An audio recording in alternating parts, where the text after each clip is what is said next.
이금희 작가의 너도 하늘 말라리야. 대단하지? 이 뿌리들 좀 보아라. 외삼촌이 옆에 앉은 미르의 어깨를 감싸 안으며 다른 쪽 손으로 바닥을 가리켰다. 웬만한 통나무 굵기의 뿌리들이 꿈틀대며 반은 땅에 묻힌 채 반은 밖으로 드러난 채 뻗어 있었다.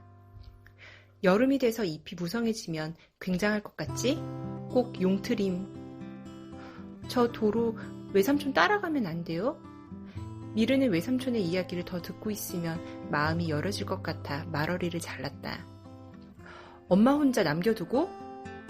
외삼촌이 눈이 둥그레졌다. 엄만 나 없이도 잘 계실 것 같은데요, 뭐. 미르는 느티나무 뿌리를 툭툭 걷어찼다. 그렇지 않아. 엄만 지금 애쓰고 있는 거야. 슬프고 외로운 마음을 억지로 감추고 있는 거란다. 네가 이 다음에 크면 엄마가 얼마나 어려운 일을 겪고 상처를 받았는지 이해하게 될 거야. 외삼촌이 미르의 어깨를 다독거렸다. 아빠랑 헤어지길 원한 건 엄마였잖아요. 아빠는 아직도 엄마를 사랑한다고 했단 말이에요. 그래서 나를 엄마한테 보내는 거라고 했어요. 며칠 전 마지막으로 만났던 아빠의 얼굴이 떠올랐다. 아빠는 미르에게 미안하다는 말을 반복했다. 아빠를 다시 보려면 여름방학 때까지 기다려야 한다. 외삼촌은 대답 대신 긴 한숨을 쉬었다. 어른들의 일을 모두 이해하기엔 넌 아직 어리구나. 이제 그만 안으로 들어가 봐라. 미르는 마구 소리 지르고 싶은 기분을 참으며 벌떡 일어섰다. 그러곤 쏘아 맞춰야 할 관역인 것처럼 진료소를 노려보았다.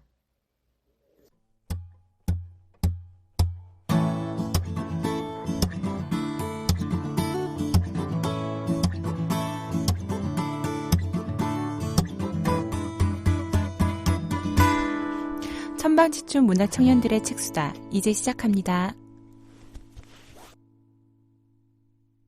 안녕하세요. 저희는 천방지축 문화청년들의 책수다. 책방지축입니다. 반갑습니다. 와, 벌써 5월의 둘째 주예요. 네, 5월의 둘째 주입니다. 지금 말하고 있는 저는 메인 MC 식강. 메인 PD 거부광. 메인 아이비 유신합니다. 네, 다들 잘 지내고 계신가요? 네, 여전히 잘 지내고 있습니다. 저는 뭐 똑같죠. 군인에게 뭘 묻겠습니까? 저번 주에 비 많이 왔는데 괜찮았어요? 저는 괜찮았습니다.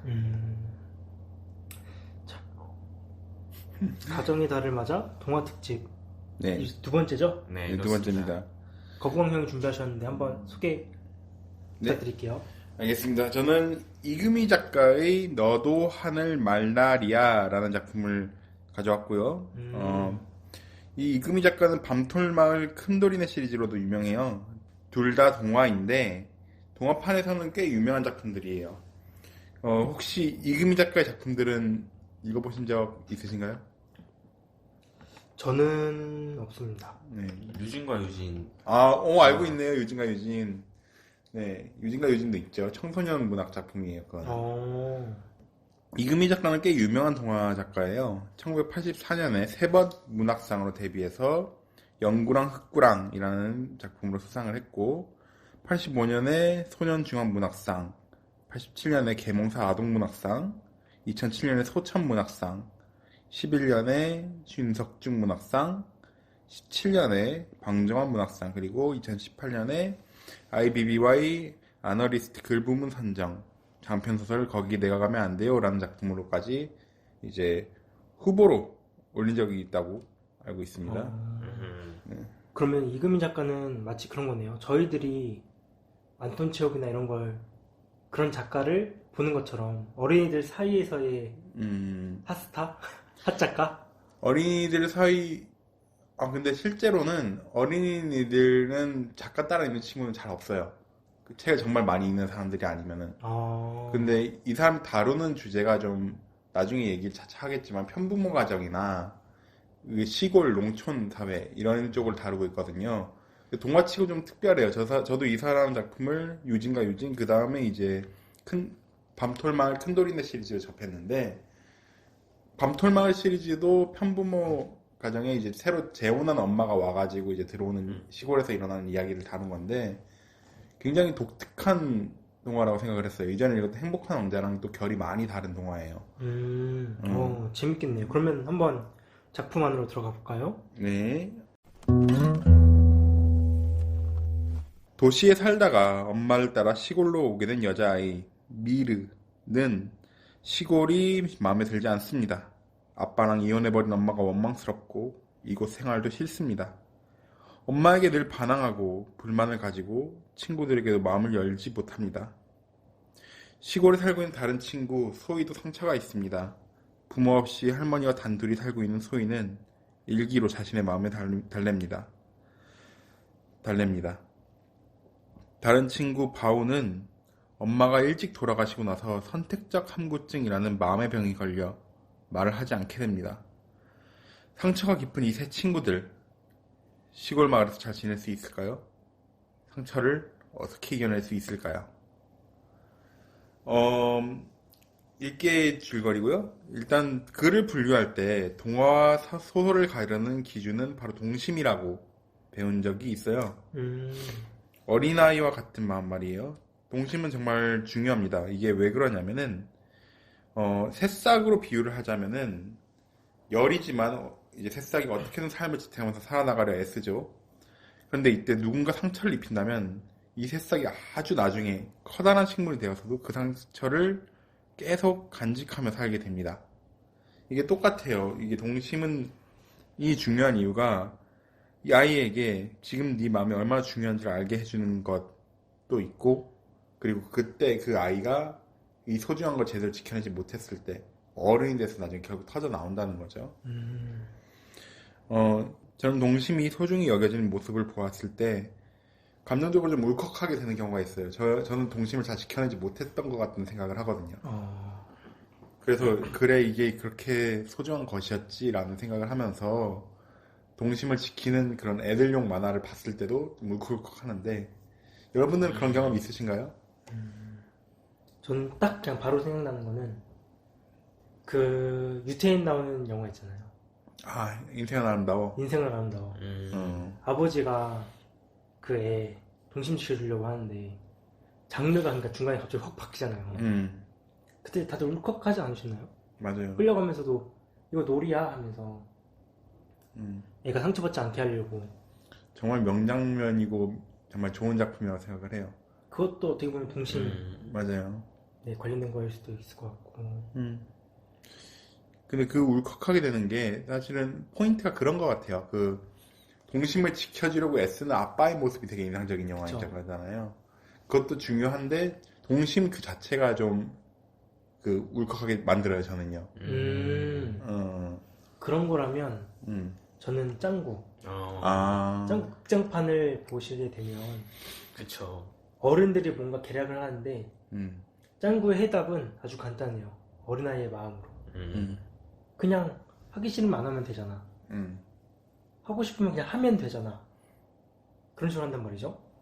제가 하나 예를 들어보자면 그 B급 요리 결전인가? 제목이 정확히 생각이 안 나는데 거기에 나오는 악당이 목표가 뭐냐면 세계에 존재하는 B급 요리를 없애는 거예요. 길거리 음식 같은 거. 근데 왜 그렇게 됐냐? 어렸을 때부터 가정교육을 받았는데 자기는 너무 길거리에 그 타코야끼 하나 이런 걸 먹고 싶었어요. 부모님이 안 돼, 지지야, 집에 와서 스테이크 먹으면 되지 왜 저런 걸 먹어 하면서 못 먹게 했던 거죠. 그게 트라우마가 돼가지고 나중에 어른이 돼서 성장했을 때 부정하는 거죠. 이런 것들을. 저런 음식들은 다 없어져야 돼 하는데 짱구가 얘기를 하는 거죠. 먹고 싶으면 먹어보면 되잖아 하면서. 그러면서 그걸 먹고 그 어렸을 때 그 상처가 치유되면서 훗나이 끝나는 내용인데 그런 거 보면은 동심이 그 어떤 것보다도 더 큰 어른들이 가지고 있는 그 상처에 대한 약이 되는 게 아닐까. 그렇네요. 저 같은 경우는 어떤 동심 하면서 떠오를 때 제일 중요시 여기가는 게 꿈을 가지고 있는데 그 꿈에 계속 다가가려고 노력하는 느낌의 마음을 되게 좋아하거든요. 그래서 영화 가타카라든지 세월간이 영화 같은 그런 영화들이 기억이 좀 볼 때 뭉클했던 기억이 나네요. 그렇죠. 그 어릴 적 꿈을 향해 달려가는 사람들의 노력은 정말 뭉클하죠. 저도 맞아요. 원피스나 나루토 이런 거 보면은 진짜 그 어렸을 적 꿈을 향해서 나아가잖아요. 저는 아직도 감동적이에요, 그냥 원피스를 보면. 아직 근데 오다가 죽고 6다 7다 저는 그런 말 제일 싫어합니다. 원피스를 가지고 원피스에는 루피의 꿈만 있는 게 아니라 제 꿈도 담겨 있거든요. 그리고 사실 6다다 7다다 막 이렇게 얘기하는 사람들은 책을 사서 본 사람이 아니에요. 사실 전 단행본으로 사서 읽는데 그렇게 책으로 읽으면은 사실 매끄러운 전개예요. 예전만은 못하지만 알고 있지만 그래도 근데 이제 일주일마다 그 번역본으로 보니까 흐름이 끊겨서 그렇게 느끼는 거죠. 단행본에는 SBS라고 독자와의 소통 코너가 있거든요. 그걸 읽으면 다 이해돼요. 그래 맞아. 뒷수습을 뭔가 작가가 나중에 한 듯한 느낌이 있는데 원피스는 제 꿈이 담긴 작품입니다. 함부로 논하지 않았으면 좋겠어요. 네, 알겠습니다. 그런 기분일 것 같아요. 소년 만화 같은 거 보면 진짜 꿈, 노력, 희망 이런 것들이 잘 담겨져 있는 이제 작품들 있잖아요. 근데 제가 진짜로 이제 보면서 펑펑 울었던 작품은 그 드림웍스에서 나온 애니메이션 중에 가디언즈라고 있어요. 그 하얀 머리 남자애 나오는. 맞아요. 이게 동심을 지키는 가디언들에 대한 이야기인데 뭐 산타클로스, 샌드맨, 부활절 토끼, 이빨 요정, 그리고 잭 프로스트라는 캐릭터들이 나와서 아이들을 악몽으로부터 지켜주는 이제 가디언들인데 얘네들의 힘이 바로 자신을 믿어주는 아이들에게서 나오는 거예요. 산타클로스를 믿어주는 애들이 있어야 산타클로스가 힘을 얻어가지고 이제 자신의 아이들을 수호하고 선물을 나눠줄 수 있게 되는 거죠. 원기옥과 비슷한 원리네요. 그렇네요. 그렇죠. 모두 나에게 힘을 줘! 그죠. 이해가 됩니다. 네. 그래서 마지막에 보면 악몽이 거의 세상을 지배하려고 해요. 공포에 휩싸인 아이들이 나오고 산타클로스는 이제 없어 이렇게 생각을 하는데 근데 몇 명의 아이들이 남아가지고 결국 그 사람들을 지키고 동심을 지켜내는데 그 동심에 대한 표현이 샌드맨이 이제 꿈의 요정이거든요. 그래서 얘가 모래를 다루는 걸로 나오는데 황금빛 모래를 말을 안 해요. 말을 못하는 캐릭터로 나와요. 그래서 이제 마지막에 그 샌드맨이 굉장한 마법의 힘으로 악몽을 물리칠 때 막 그 황금빛으로 모래로 된 술록, 비행기, 고래 같은 게 나타나는데 그런 걸 보는데 이걸 작품을 만든 사람들이 얼마나 아이들의 동심을 소중히 여겼는지가 눈에 보이는 거예요. 그런 게 느껴지고 그때 엄청 울었어요. 사실 그 장면에서 저는 이상하게 울음이 터지더라고요. 그래 이제 아이들의 꿈이 이렇게 소중한 것이었지 나도 그랬었는데 하면서 말이죠. 근데 이제 너도 하늘 말라리아라는 작품은 사실은 상처를 받은 친구들을 적나라하게 되게 보여줘요. 이렇게 행복한 왕자에서의 하나님이 보낸 천사나 아니면 이제 가디언즈에서 나온 그런 캐릭터들이 나오지 않아요. 그냥 상처를 받아버려요. 아이들은 부모님이 이혼하셨고 어머니가 갑자기 돌아가셨고 그리고 혹은 다른 외갓집에서 자신을 이제 처음 생각해서 할머니랑 그냥 내버려 둔다든지 이런 상처들을 다 보여주는데 근데 이런 걸 극복하고 성장하는 인간 승리적인 이야기는 아니고 아픔이 더 아파지고 때로는 아픈 사람들끼리 더 상처 입히기도 하죠. 실제로. 그래서 아주 조금씩 서로를 이해하게 돼요. 내가 아팠었으니 너도 아팠겠구나 하는 마음으로 말이죠. 상처를 이겨낸다기보다는 이해하며 보듬어주는 형태의 이야기라고 할 수 있겠어요. 저는 그렇게 읽었고요. 여러분들은 어떻게 느끼셨는지가 좀 궁금하네요. 저부터 아니면은 유신아군부터? 주인공 이름 한 명이 강미르잖아요. 맞아요. 미르가 용이라는 뜻이고. 네. 근데 수요일 웹툰에 네이버에 고수라는 작품이 있어요. 주인공 이름이 강용이거든요. 그걸 보면서 어머니나 아버지가 이름을 강미르로 안 짓고 강용으로 지었으면 그렇게 여기 작품에 그 내용이 나오잖아요. 이제 패거리한테 당한 내용. 그 장면에서 아마 모조리 이겨내고 다도 피지 않았을까. 되게 고수로 나오거든요. 그 작품 안에서 절대 고수 느낌으로. 아마 이놈이 좀 잘못 치지 않았나 그런 생각을 해봤습니다. 고수에서 그 친구도 참 고하잖아요. 맞아요. 고한데 너무 세. 와. 제 캐릭터를 위협하는. 저는 이 작품을 읽고서 생각난 영화가 있었어요. 그래서 어제 저희가 이제 녹음을 하기 전에 다시 한번 그 영화를 보고 왔는데, 고레다 히로카즈의 기적이라는 영화인데요. 한국 제목이 정말 일어날지도 몰라 기적. 네. 네. 거기를 보면 이제 거기서도 좀 비슷한 친구들이 나와요. 부모님이 이혼하셨고 아니면 편부모 가정이라든지 그런 친구들이 나오고, 그 친구들이 이제 신칸센이 새로 개통이 됐는데 서로 지나갈 때 에너지가 생긴다. 그래서 그걸 보면서 소원을 빌면 이루어진다. 그 얘기를 듣고서 이제 그 친구들이 소원을 빌러 가는 내용이거든요. 근데 그 8명의 초등학생들이 각자 자신만의 이제 상처를 가지고 있죠. 뭐 아버지가 빠친코에 빠져 있다든지, 아니면 정말 소중히 생각하는 강아지가 죽었다든지, 부모님이 이혼하셨다든지, 그런 상처들을 가지고 있는데 각자의 소원을 이야기해요. 근데 주인공의 소원은 뭐냐? 화산이 폭발해서 그 마을에서 더 이상 사람이 살 수 없게 되면 다시 우리 집이 이사를 해서 아버지 집으로 가서 다 같이 살지 않을까, 가족이. 그래서 소원이 화산이 폭발했으면 좋겠다 해요. 근데 딱 소원을 빌어야 되는 순간에 아버지가 해주는 말이 떠오르는 거예요.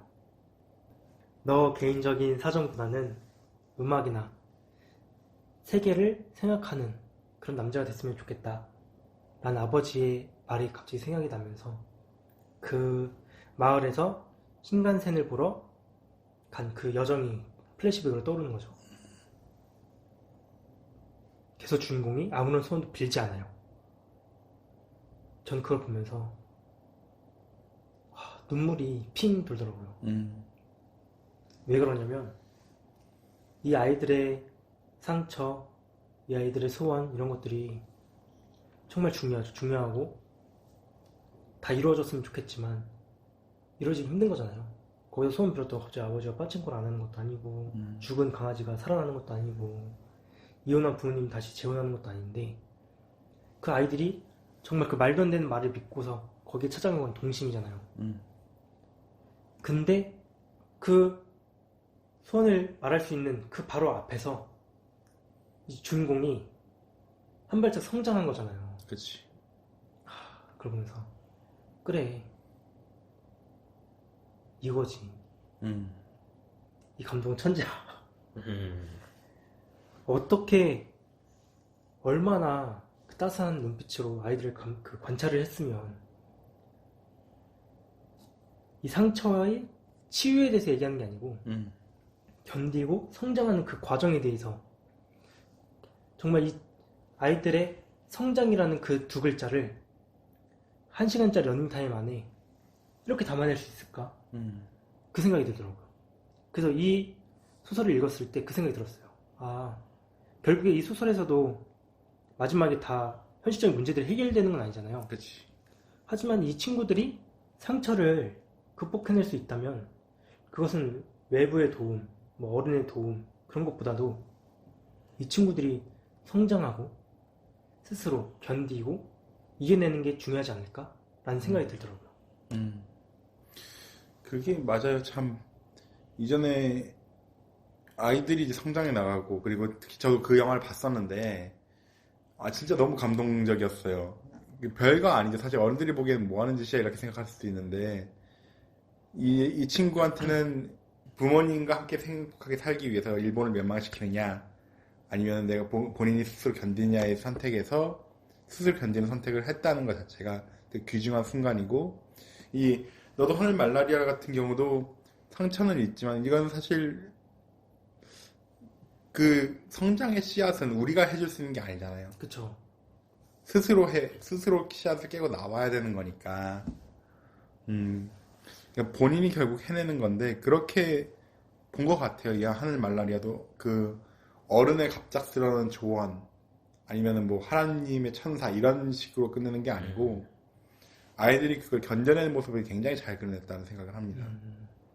그렇죠. 저는 그래서 그 영화에서는 아버지가 그냥 스쳐 지나가듯이 했던 그 한마디가 도움이 됐다면 현실에서 좀 이거 힘든 상처를 가지고 있는 아이들에게는 이런 동화가 그런 역할을 할 수 있지 않을까 그 생각을 많이 하게 되더라고요. 그래서 동화가 필요한 게 아닐까. 좋습니다. 유신아도 그 강룡 이야기 말고 좀 더 할 게 있을 것 같은데. 사실은 이 작품 보면서 좀 좋다는 생각을 많이 했어요. 왜냐면은 서로의 상처를 이렇게 마주보면서 점점 나아지는 그 과정이 굉장히 좀 좋다고 생각을 했었거든요. 여기서 중간중간 이야기가 조금씩 사라지잖아요. 큰 스토리 없이. 네네. 근데 그 인물과 인물 사이의 이야기만으로, 그들의 이야기만으로 순간적인 장면에서 오는 좀 감동이 있었던 것 같아요. 이 애들이 처음에는 상처도 있어서 나를 세우고 좀 거부 반응도 있었고 서로에게 좀 나를 세우는 반응이 있었는데 점점 더 나아지는구나 에서 오는 좀 감동이 있었던 것 같아요. 실제로 교과서에도 실린 작품이고 되게 많은 어린아이들이 읽었었어요. 근데 처음에 이제 이 작가가 썼을 때 이제 편집부부터 다 걱정한 게 아이들이 이걸 이해할 수 있을까? 였대요. 저도 그걸 많이 느꼈어요. 이게 애들 동화가 맞나? 네. 근데 정말 많은 사랑을 받은 작품이에요. 애들이 충분히 이해할 수 있었던 거예요, 사실은. 저도 잘 읽긴 했어요. 근데 이런 상황을 굉장히 적나라하게 이야기하잖아요. 어머니랑 아버지가 헤어졌는데 아빠가 또 다른 여자랑 결혼한다고 하고 그거를 그 순간을 직면한 아이의 마음까지 다 표현을 해줘요. 진짜 아플 것 같은데 그걸 다 얘기를 해버려요. 그래서 이렇게 해도 결국에는 이제 그 성장을 믿고서 기다려주는 마음으로 하니까 동화가 되는구나라는 생각도 했고요. 다만 좀 제가 아쉬웠던 부분이 하나 있다면은 아이들이 읽어야 해서 그런지 등장인물의 마음을 좀 정확하게 설명해요. 그게 좀 아쉬웠던 것 같아요, 저는요. 되려. 그렇게 나타나기보다 좀 다른 방법으로 해도 아이들이 충분히 이해할 수 있지 않았을까. 이 정도를 이해한다면은. 그런 생각도 했습니다. 저는 그것도 그렇고, 그, 꽃에 대한 그런 비유가 많이 나오는 것도 그렇고, 동화는 동화구나라는 생각을 많이 하게 된 것 같아요. 네, 행복한 왕자는 또 굉장히 다른 결인데, 그쵸. 네, 어쨌든 그러면 여기까지 정리하고, 그러면은 이 책을 추천하고 싶은 사람과 그 이유에 대해서 한번 얘기해 볼까요? 저는 어떤 아픔이 있는 사람이 읽었으면 좋을 것 같아요. 어떤 아픔을 가지고 있는데 이 아픔을 어떻게 다뤄야 될지 모르는 사람들이 이 책을 읽으면 내가 내 아픔을 좀 어떻게 다뤄봐야겠다는 마음을 생각을 가지게 될 것 같아서 그런 분들이 읽으면 좋겠다라는 생각을 했어요. 굳이 애들이 아니더라도. 저는 제 동생한테 좀 주고 싶네요. 그게 제가 아픈 일을 많이 겪으면서 그 동생도 굉장히 아팠는데 근데 잘 드러내지 않는 성격이에요, 원래. 이런 것들을 잘 얘기 안 해요. 괜찮은 척을 하는 친구인데 이거를 좀 읽으면서 위안이 좀 됐으면 좋겠어요. 아프고 상처 입은 사람들끼리 막 위로해주고 위안해주고 이걸 대놓고나 얘기하지 않지만 그래도 천천히 자라나가는 것들에 대해서 좀 볼 수 있으면 좋겠어요. 저는 아이들이 한번 읽어봤으면 좋겠어요. 중학생 아이들이 중2병 오기 전에 이거 읽으면서 감수성을 더 키워서 더 큰 시련을 한번 겪고 성숙한 자아를 형성했으면 좋겠습니다. 파워디즘에도 재밌는데. 저를 그렇게 몰아가지 마세요.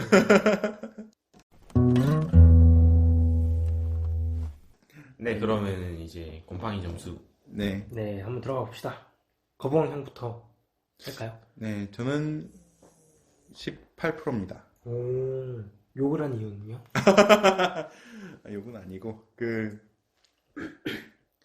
좋은 작품이라고 생각을 해요. 이 정도도 아이들이 읽어낼 수 있구나라는 거를 한국에서 증명한 사례이기도 해요. 이게 되게 유명한 동화거든요. 그래서 좋아하는데, 근데 조금만 더 아이들의 감수성을 믿어주면서 썼으면 어땠을까라는 생각을 해요. 아이들이 이해했을 텐데, 이거를 일일이 다 일기 정도로 표현을 안 하더라도, 그 사람의 마음이 정확히 어땠는지까지 설명을 안 해주더라도 알 수 있을 텐데, 라는 생각을 해서 그게 좀 아쉬웠어요. 네, 그래서 18%입니다. 저는 63 주겠습니다. 오, 되게 높다. 저는 동화를 안 맞는 것 같아요. 그게 이유입니다. 저는 너무 재미가 없어가지고. 그럼 유신아 분은? 저는 28점. 오, 낮네요. 이유는요? 사실은 더 높은 점수를 주고 싶었는데, 왜냐면은 장면들이 좀 읽을 때마다 자비적이거나 좀 마음에 툭 걸린다라고 느꼈던 장면들이 좀 많았어요. 그런데도 마음에 웅크랬던 부분들이 있어서 깎아서 28점입니다. 그러면은 저희 평균 내면 37입니다. 37. 생각보다는 다들 점수를 낮게 주셔가지고 저는 그러니까 이 작품이 뭐 나쁘다 좋다를 떠나서 그냥 제 취향은 아니었다. 동화는 안 맞는 걸로. 너무 안 맞는다. 지루해서 제가 책을 읽으면서 비유할 때 이제 쓰는 작품이 하나 있는데 해리포터. 제가 해리포터 그 불사조 기사단을 한번 누구한테 선물을 받아가지고 읽을 기회가 있었는데 한 3페이지를 넘긴 한 10번은 잘린 것 같아요. 문장도 이상하고 내용도 이상하고 그러니까 모든 게 엉망이었어요. 글 자체가. 근데 어떻게 이런 게 그렇게 사람들이 좋다고 하는지 알 수가 없네 해가지고 결국 끝까지 못 봤거든요. 근데 나중에 영화를 보게 됐을 때는 영화도 엄청 내용이 부실하긴 하네. 뭔가 칭찬이 나올 것 같았는데. 근데 글로 봤던 것보다는 전달이 되는구나 라고 생각을 했거든요. 그게 좀 그런 것 같아요. 동화는 글로 된 동화의 한계 확실한 것 같아요. 영상으로 된 거와 비교했을 때. 그래서 제가 느끼기에는 동화라는 거는 결국 아이들이 읽어야 되는 거니까 쉽게 쓰면 쓸수록 좋은 게 아닐까라는 생각이 좀 있어서 네, 알겠습니다. 점수 기준을 그렇게 했습니다. 어쨌든 37%면은 뭐 식강 생각에 선방했다. 다음 두 작품은 제가 선정하게 되는데 왠지 긴장이 되네요. 어떤 작품은 식강이 그렇게 후하게 주진 않을 자세를 취하고 있네. 48의 작품 제목은 뭡니까? 강아지똥입니다. 그 유명한 작품. 강아지똥. 네. 소똥도 아니고. 귀엽잖아요. 강아지똥이라니. 그렇죠. 개똥이었으면 좀 그랬을 텐데. 강아지똥이니까. 강아지똥이 좀 작을 것 같고. 말랑말랑할 것 같고. 알겠습니다. 좀 47회 너도 하늘 말라야 여기까지 했고요. 지금까지 저는 식강 유나 거부광이었습니다. 감사합니다.